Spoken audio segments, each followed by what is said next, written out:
Saindo agora do Brasil para falar de uma eleição municipal, mas de impacto global. Eu falo da escolha, nesta terça-feira, do próximo prefeito de Nova York, a maior cidade dos Estados Unidos, centro financeiro do mundo, dona de uma economia do tamanho de um país como o Canadá. Primeiro, um pouco de demografia aqui no nosso telão. 8,5 milhões de pessoas vivem em Nova York. É de longe a cidade mais populosa dos Estados Unidos. Quase metade dessa população não fala inglês dentro de casa, fala um outro idioma que não inglês. E quase 70% das famílias moram de aluguel, ou seja, uma cidade muito estrangeira e muito estrangulada. Por falar no estrangulamento, a economia vem há anos dando sinais de estresse. Um termômetro disso é o perfil do mercado de trabalho. A oferta de vagas no setor financeiro e de seguros caiu mais de 4 pontos percentuais desde o início da década de 90. E no mesmo período, dobrou a oferta de vagas no setor de assistência social e cuidados com saúde e que, em média, remunera muito menos. Por causa de impostos elevados e do custo de vida altíssimo, muitas empresas têm deixado Nova York e isso emagrece a arrecadação.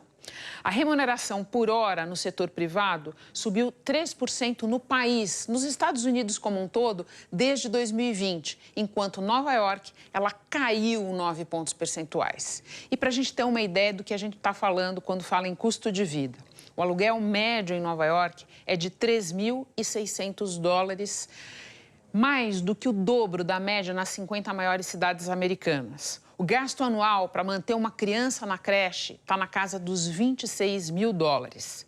Nesse contexto, e diante da erosão na cidade da credibilidade dos políticos tradicionais, Zoran Mandani chegou à liderança folgada nas pesquisas, propondo medidas que baixem radicalmente o custo de vida. Donald Trump trata o candidato democrata como seu grande antagonista.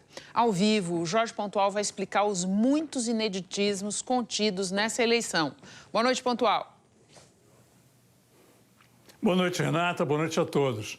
Agora à noite, o presidente Trump declarou apoio a Andrew Cuomo, ex-governador de Nova York, e pediu que seus eleitores votem nele. Trump disse que votar no candidato republicano, Curtis Sliwa, é um desperdício do voto e que Zoran Mandani é um comunista, que se for eleito vai ser um desastre para Nova York. É possível que os votos pedidos por Trump ajudem Cuomo, mas a diferença entre ele e Mandani, que é o favorito, é grande, na média das pesquisas, quase 15 pontos percentuais. O sucesso de Mandani se deve à promessa de baixar o custo de vida em Nova York. Mandani promete congelar aluguéis, fornecer ônibus de graça, assim como creches, e criar uma rede de supermercados da prefeitura, mais baratos. Com essa plataforma, ele derrotou Cuomo por 13 pontos na prévia do Partido Democrata em junho. Cuomo se candidatou como independente com apoio de bilionários de Wall Street, que investiram muito na campanha para tentar derrotar Mandani. Cuomo tem vantagem sobre Mandani na população negra e também entre os judeus. Só 16% deles, segundo uma pesquisa, vão votar em Mandani. O candidato, que se diz socialista democrático, é também anti-sionista, ou seja, não aceita Israel enquanto Estado judeu, e acusa Israel de praticar genocídio em Gaza.